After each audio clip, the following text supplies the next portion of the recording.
Hello, all my beautiful people. I hope you are all having a healthy and safe quarantine.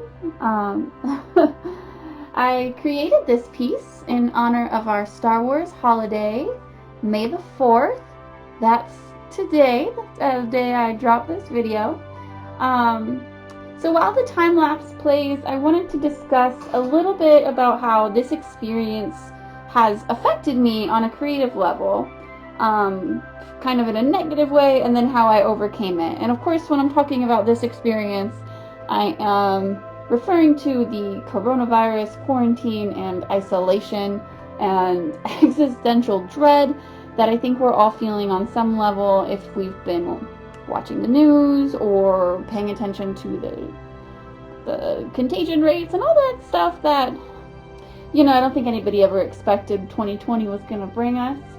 Um, so, like I said, I overcame a lot of these negative feelings, at least for now anyway. It is very possible that as this continues to go on, we all might kind of go back into a slump. Anyway, so I have always maintained that the mythical archetype of the artists being tortured souls and using sadness and depression and other intense emotions to feel their art, to fuel it, and that's how they tap into their creativity, that archetype just does not apply to me. It never has.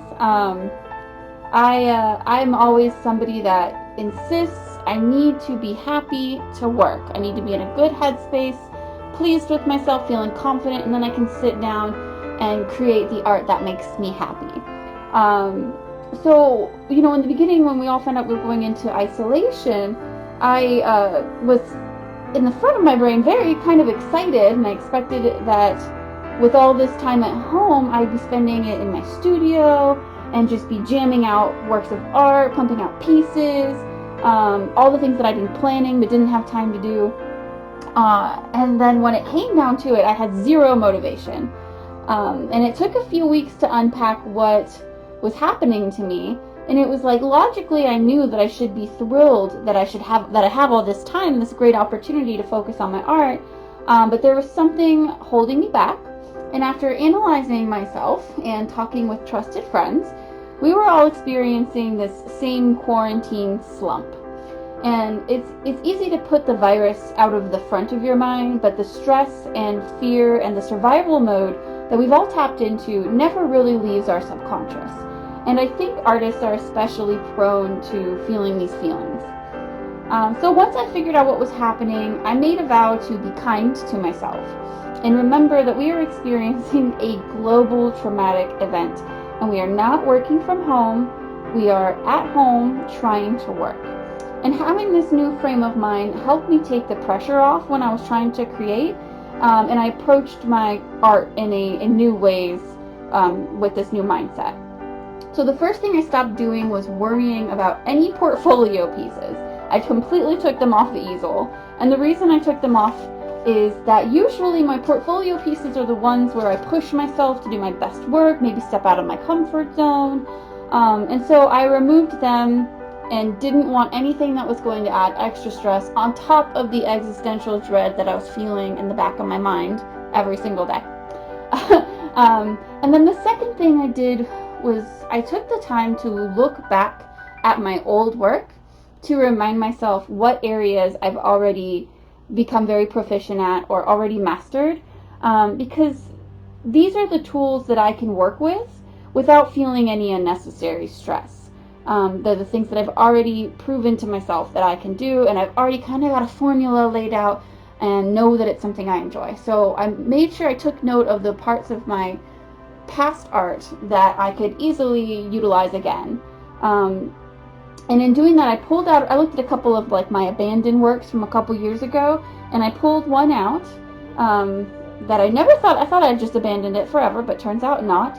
And I started working on this again, and I also looked at some of my old work that was completed from when I very first started painting, and started planning like a paint this again type thing. And this artwork was from back in 2013, so if I ever get that one done, you guys can keep an eye out for that. And then the third thing I did, I made sure I was consuming media that was inspiring, nostalgic, comforting, and hopeful. And for me, that means I watched a lot of Sailor Moon or Princess Jellyfish or Community or The Office. I watched Terrace House on Netflix. That's always really wholesome and heartwarming.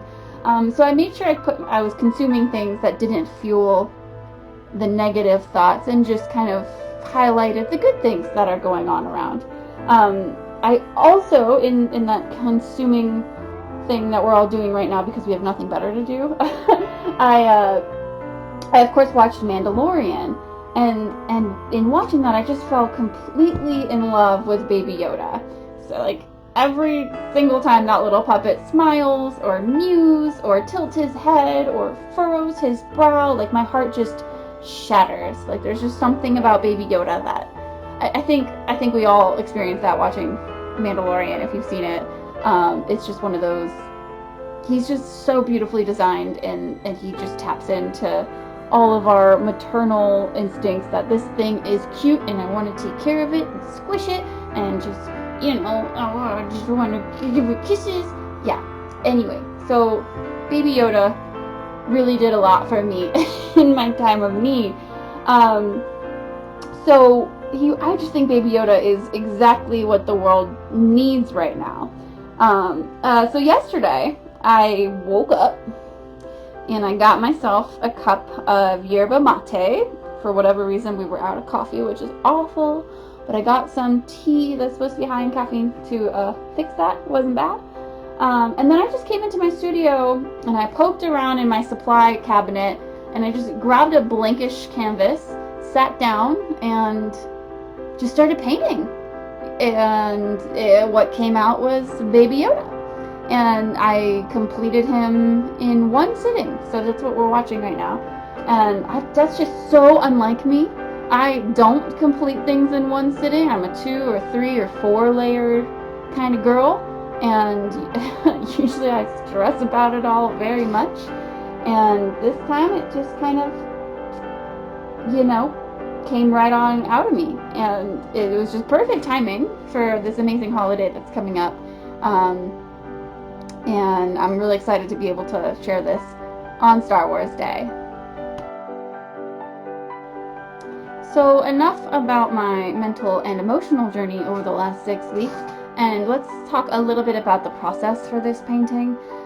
Usually I take longer with paintings because I will start with oils, but what I did with this painting to be able to complete it in one sitting was I started with acrylics and blocked in all the big colors and shapes, including the background, like I did everything. And then when it took maybe 30 minutes for the acrylic to dry, and then I went in with oils and I did kind of a fat on lean technique, which isn't something I necessarily always subscribe to, but I've been watching a lot of videos on it lately.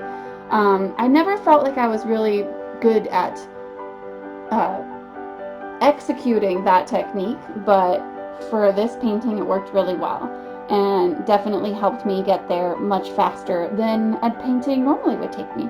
So definitely something worth experimenting and trying out if you want to get faster at your painting.